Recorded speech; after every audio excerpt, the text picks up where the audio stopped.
It's matchup number 3. 3, that means you guys aren't as good as 2 or as good as 1.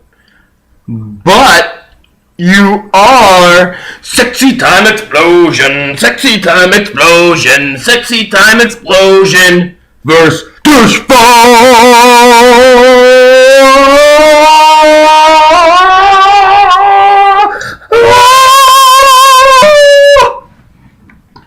It's kind of funny. Durchfall, piece of shit in German against the German who chooses to be Sexy Time Explosion.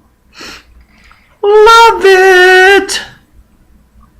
Anyhow, we have 6 and 4 Sexy Time Explosion versus 2 and 8 Team Durchfall.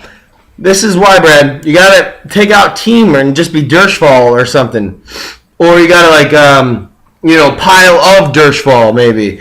Something like that, like the team Durchfall. I think that's what's throwing it off. You have to have some. You can't just have team something in fantasy. I think the name is giving you bad juju. I know the first year you won, which you have a championship, and Sexy Time Explosion doesn't and never will because he doesn't know how to trade unless if it's completely ridiculous. But I digress. But I think that was just, that mixed with beginner's luck and blah, blah, blah. Time to change the team. Durchfall's fine. That's fine. You can keep that. But you gotta do something before that with the team. Anyhow, you're coming in at 2 and 8, and you're looking to play the role of spoiler. And here's hoping that you do. Because God knows no one wants to have to ship the damn belt all the way to frickin' Germany. God knows what's going to happen if the German actually ever wins. Someone's going to have, whoever had the belt beforehand is going to have to spend like $80 to send it to the fucking German. Oh, wonder if we can just I don't know. Maybe I think it might almost be cheaper to buy a new one, completely replicate it, and then give it to him. It's going to be close. Anyhow, ESPN has this as a relatively, actually, pretty close matchup. 112 to 99 favoring Sexy Time Explosion. But, unfortunately for you, Sexy Time Explosion, I don't think he's going to be starting Ryan Tannehill this week. I got a good feeling he'll be starting Mr. Aaron Rodgers. And Aaron Rodgers is going to put up 24 points this week, so I think he's going to.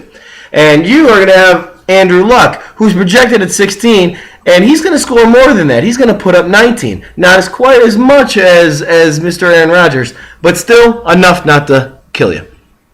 Running backs number 1, we have Mr. Reggie Bush. He's fallen off lately in the last little few weeks. I mean, he had some amazing runs a few weeks back, but he's kind of fallen off. Projected at 12 against Buffalo. I'm going to actually give him 14 against a really bad Buffalo team. If he doesn't score big here, you're in a lot of trouble. Matt Forte is the number 1 running back for Durchfall. I thought he was going to do better this year, Brad. I'm sure you did. He's the 15th ranked running back. It's not going to get it much better going against the 49ers run defense. They've been giving up yards up the middle, but not very much around the side. And Forte's not a really guard kind of guy. They're projecting him at 15. I'm going to actually say 12. Next, we have at running back number 2 for Sexy Time Explosion, we have C.J. Spiller, who, I mean, he's not getting, he's not what he was in the very beginning. He's finally getting those double digits. I mean, he's been kind of steady, that 16, then he got 10, then he got 9, and then he got 13. So it's not like he's bad, but he's not putting up that 27, 30 points that were carrying you in the very beginning of the year. They're projecting him at 12 against the Miami defense.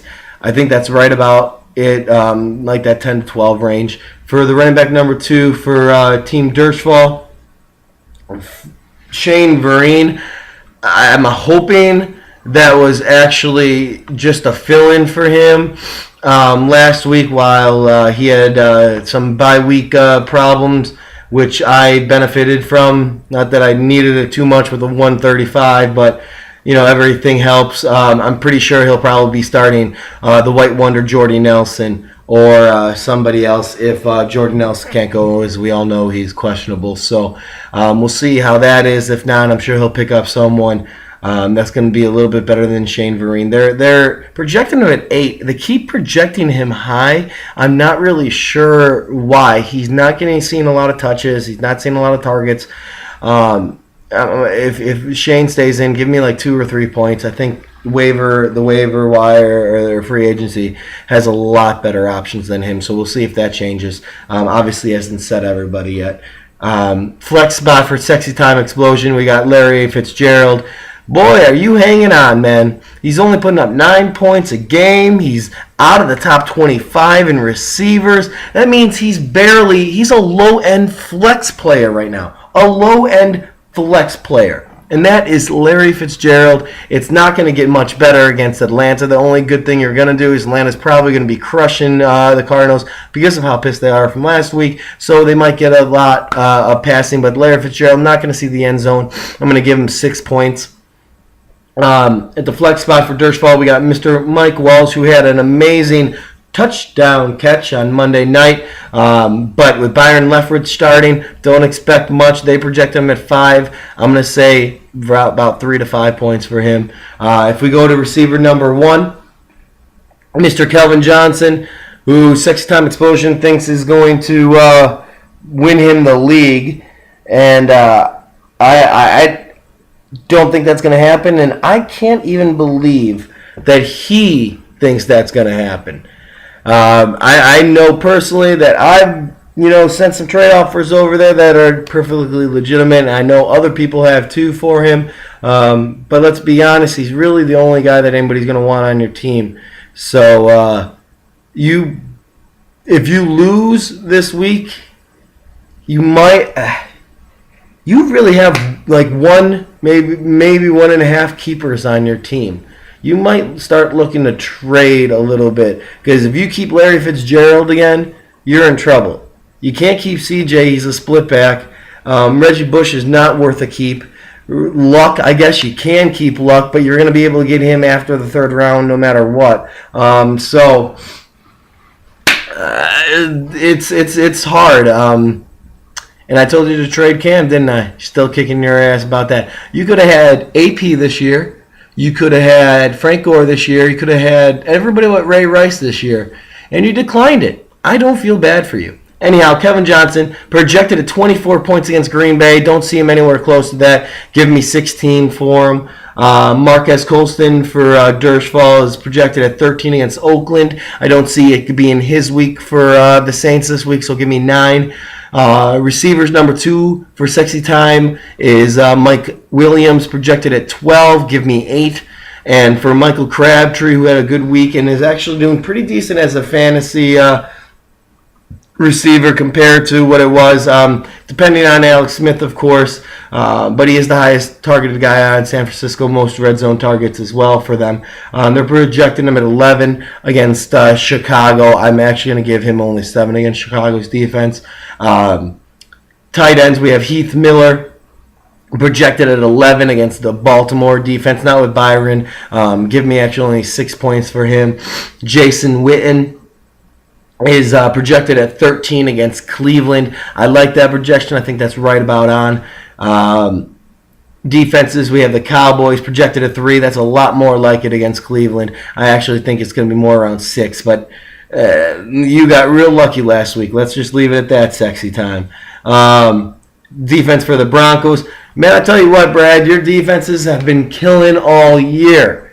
I mean, Broncos have been doing good. When you filled in with another defense, they've been doing good. You are like the opposite of Ted with defenses, because that boy can't pick a defense that doesn't give him negative points. Kickers, Sexy Time Explosion.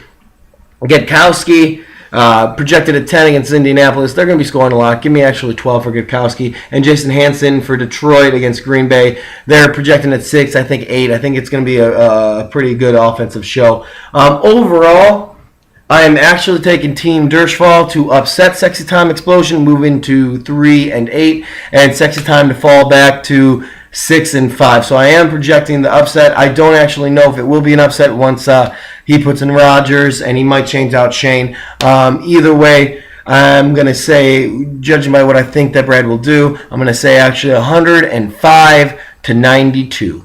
Durchfall. German, prove me wrong. 60 time explosion.